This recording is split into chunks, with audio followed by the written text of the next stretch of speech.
ARESxGOD here, and we have Vanitas this episode again. I don't know how this series does it.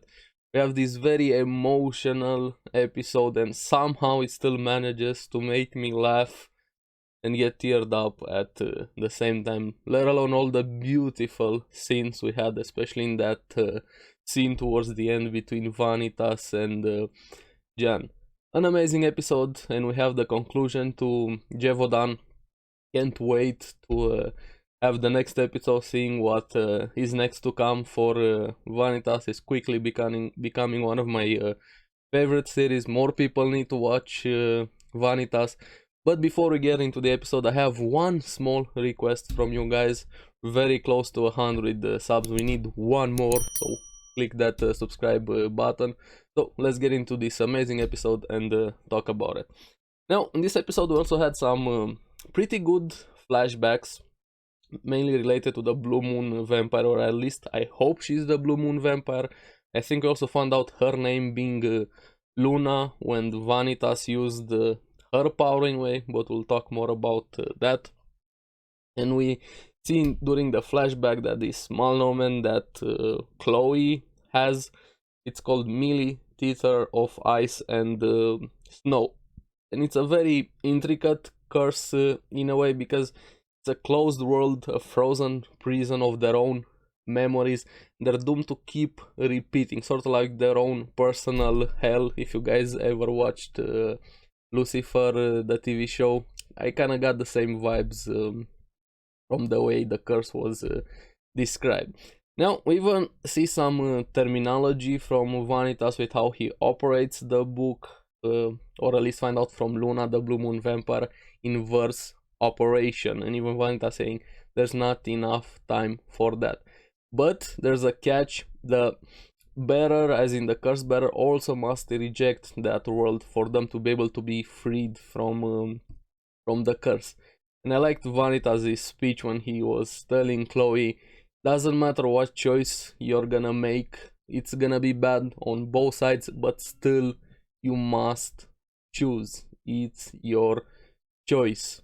Vanish or disappear, you won't reclaim your good name, so you have to make a choice. And it was a very emotional one towards the end of the episode, and we will get there. Now, Chloe slowly started to realize what she did, even see those memories, her own regrets, everything that happened, trying to keep her back into that world, the curse, even putting her in a cage, and Jean-Jacques was always there for her. We have even Jean regretting what happened between them on that cliff. She wanted to turn back time and reach out her hand to save her. From here you can see slowly building up into that emotional episode, even more with we have Astolfo versus Noe. We even get some more flashbacks between the conversation with Noe, Vanitas and Roland. And man, I really like Roland. From the first episode I saw him back in the first part of the series, I thought he was gonna be your typical hey, I'm a paladin, I'm gonna kill all vampires, or I'm with the church, I'm all evil. But I like Roland quite a lot. He's becoming one of my favorite characters. I like that we have a human, we're kind of a weird human with Vanitas. We have a more human-like vampire with Noe, and we have Roland, the human that's supposed to fight the vampires. He's a pretty good dude inside. All of them just work together so well. Such an awesome trio, especially when we have all three of them in an episode. And Vanitas is pretty good at pep talks. But he chose the wrong person when he was trying to pump up a bit Noe. He went a bit pretty philosophical. Do not hesitate, one man's justice can be another's evil. Those are very good points. But while we had that flashback, we had Noe versus Astolfo, and Vanitas in the flashback telling him, don't wield your power with anger, let the light guide you. And basically it all boiled down, even Vanitas telling hey, don't overthink. That's all I was trying to say. But yeah, he has a point. But Noah is pretty straightforward. He doesn't overthink things. He is more on impulse, so to say, and this is why I like him. And his instincts are always to do the right thing. He's probably one of the most innocent and better person in the series if we're talking about morality in Vanitas the series. And Vanitas is the scumbag one, but he also has a good heart, but doesn't always go around doing good by just he always does shenanigans, so to say, to arrive at a good outcome. Now, like I said, we have Noe versus Astolfo, and that was a pretty nice fight. Noe trying to see how exactly he's gonna handle that fight. He still had in the back of his mind what happened with Astolfo, and we get confirmation even more that Vanitas knew Astolfo's past. Especially even more scumbaggy what he did to him back like 2 episodes, if I remember correctly, when he implied that his family paid for him to get into the church. So he knew he was pressing his buttons.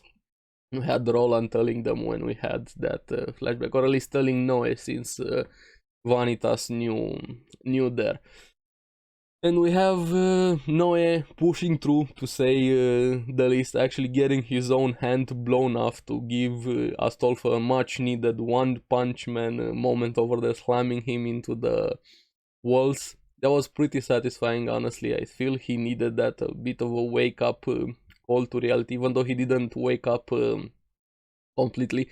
Still feel very, very sorry about Astolfo. What happened in his past is super traumatized, to say the least. He's still stuck in that moment, and we're gonna talk more a bit towards the end of the episode.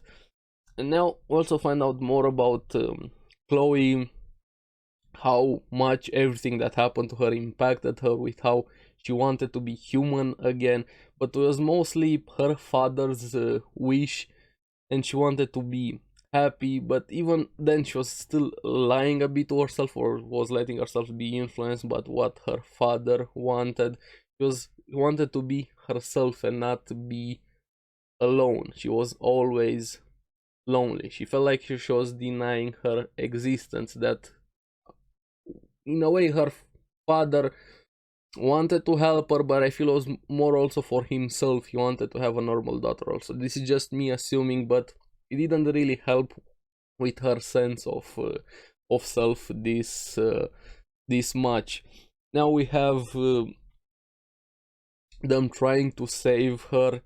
Now she also wanted to be accepted for who she was, and this was the moment that we found out, or at least I hope that's the name of the Blue Moon vampire, Luna, when Vanitas was trying to save Chloe, saying, "Luna, lend me your strength," and actually use the crystal in his hand, and that's gonna have some effects, and we're gonna touch upon on that, with him finally dispelling the curse, Chloe being free from that world. And I liked the effects, the scenery, what they did there so much. You can basically see the fabric of the world in the forms of constellations, the makeup of the world. It felt pretty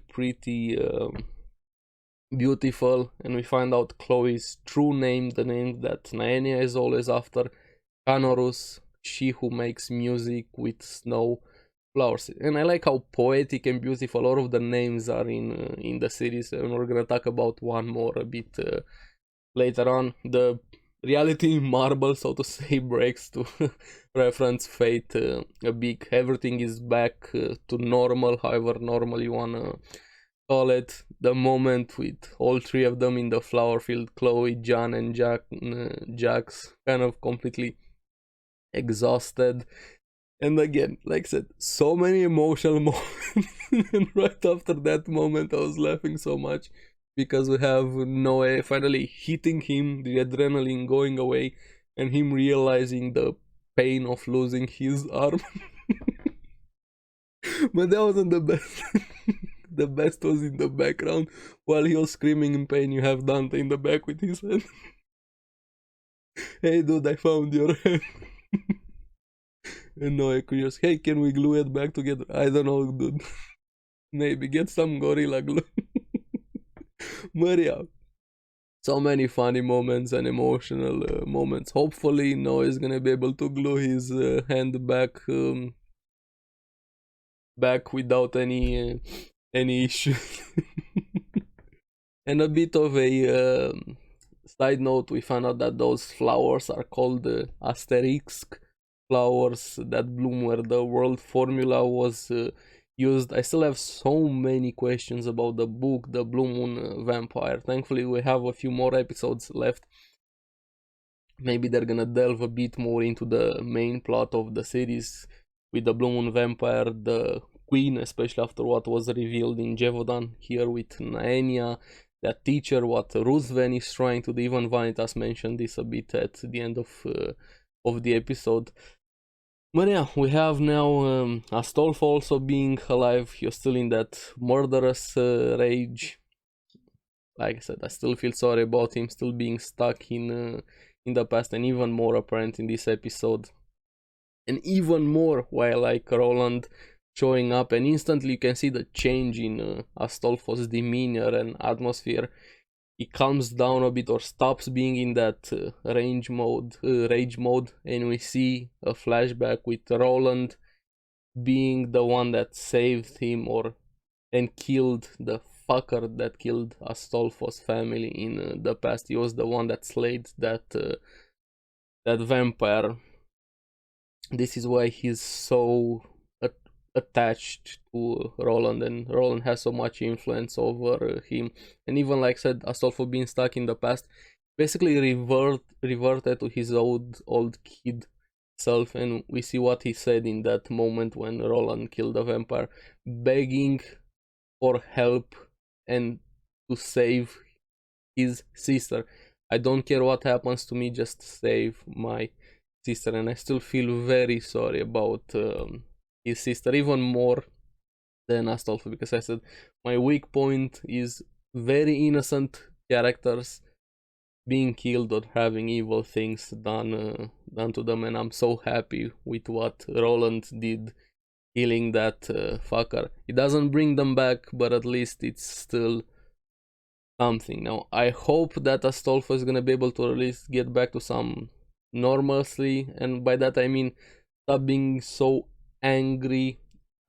I'm not trying to justify what happened in his past, but he needs to open up a bit more, especially towards vampires, because not all of them are like that fucker. And I'm gonna keep calling him fucker because I still don't know his name. I'd love to see what happens next with Astolfo. Hopefully Roland is gonna be able to have a conversation with him, especially after all that Roland has experienced, even more in this episode with Vanitas and Noe working together to save Gevaudan. But yeah, again, an awesome episode, going through each character's arc in a way. It felt like a longer episode somehow, but also a short episode at the same time.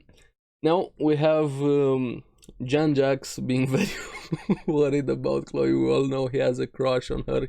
He loves her. Chloe being Chloe, that's so nice. She doesn't know how to act or to admit to herself or to react to any emotion. And she just takes it out on him, punching him. Why are you wounded? I told you not to be wounded.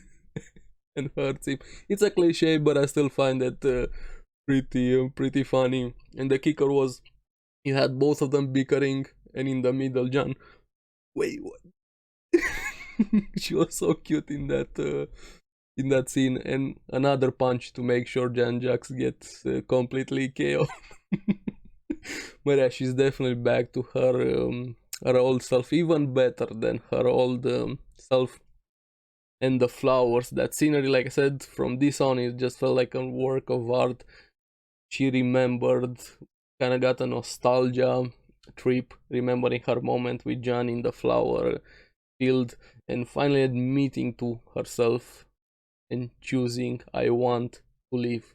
That is what I now wish. And that was a very beautiful moment and very important for Chloe. And during that, I like how it kicked instantly, not instantly, a bit late for John. Where is Vanitas? what happened to him. And she quickly rushes over to him. Now, before she gets to him, we have an important thing to talk about, because there might be more to that power that Vanitas use with Luna's crystal or something implanted into his hand, saying the mark spread quite a bit. So there's gonna be some repercussions from using that power. Still don't fully know what exactly he used, how it got implanted into his hand, what happened to Luna the Blue Moon Vampire. Did she sacrifice herself? Because of what he mentioned last episode with that face, with somebody choosing to die when he was looking at Chloe. And Luna feels like such a good parent person from what I've seen from those flashbacks. And I feel it's gonna be another tragedy when we find out the truth about Luna. But before we get to that, we had the amazing moment between the both of them. Jan instantly rushing rushing him over there, and him again frozen, saying it's so cold, and Jan instantly almost popping him like a one button, hugging him, trying to say thank you for everything that happened, and him being worried about everything else, like I mentioned, the Senate, Ruthven, everything that is gonna happen. Jan also might get a punishment with her role as a bureau and what she did, not going after the beast. She knows and she's willing to accept that punishment. We're gonna have an aftermath episode. Next episode, I feel, is gonna be an aftermath with Gevaudan and everything that comes after Gevaudan. That's gonna be an interesting one also. Now, the moment, like I mentioned, we have her blushing, finally feeling overwhelmed with everything, not fully being able to say thank you to Vanitas. And I feel like either her curse activated or her emotions got the better of her and easily jumps Vanitas, biting him, both of them blushing. And Vanitas completely lost this episode, just to reference a bit Kaguya-sama. He lost. He 100% lost to Jan. She was in complete control. In this episode, she overwhelmed him, and I don't mean the biting, just pure overwhelmed him. He was blushing probably even more than her, and after she said thanks and biting him for his blood, she kisses his cheek. And man, they put so much details into those lips over there. Vanitas, could Jan be the best girl moving forward? We'll have to see. Biscuit doll, I feel like, has some competition with Jan. I don't know. And even that smile, that damn smile she had when she left him, they're completely dumbfounded. Like I said, he lost, telling him, remember your promise. When the day comes that I stop being myself, you're gonna have to slay me. And I really hope that day doesn't come. I hope Vanitas is gonna be able to save her, because we need to protect Jan. We definitely need to protect Jan. Now we have another flashback with Luna telling Vanitas, everyone is alone. They never understand somebody else fully, or they never even understand themselves. That's why they always seek out others to form bonds, and even hugs him. And telling him, I hope someday you're gonna find somebody to hug you the same way as now, and I'm sure you will. And he definitely did. This moment between him and Jan, Noe being there also for him. And speaking of Noe, he finds him in that clearing with Vanitas actually crying and feeling very frustrated, thinking about the present and also the past, and probably everything that he lost. Yeah, it was a bittersweet moment, so to say the least, for Vanitas, and I can't wait to find out more about his past. And we have Jan Jax saying he's okay with losing the beast power to be himself. He will be enough to keep Chloe safe. And we find out his name, ARESxGOD, he who nestles up the last snows. And goes pretty good with Chloe's name, even Vanitas mentioning that. But yeah, overall, awesome episode. I probably talked way too long because I'm having so much fun with this series. I know it has a lot of cliche. It's not the Attack Titan of anime, but sometimes I honestly prefer a series like this a lot more because it's just more fun. I don't know, more fun. But yeah, I like Vanitas. More people need to watch it. Remember to hit that subscribe button. Almost at 100 subs. It would mean a lot to me. Again, I'm still rambling, but anyway, let me know down in the comments below what you guys thought about the episode. What was your favorite moment and why was it the Jan and Vanitas moment? And what do you think about the arc of Gevaudan? Are you satisfied with the conclusion? Let me know. As always, thank you very much for watching. Remember to like and subscribe, helps me quite a lot, and you guys get the latest videos on the series that I follow. So keep enjoying Vanitas. Can't wait for next week. See you in the next one. Goodbye.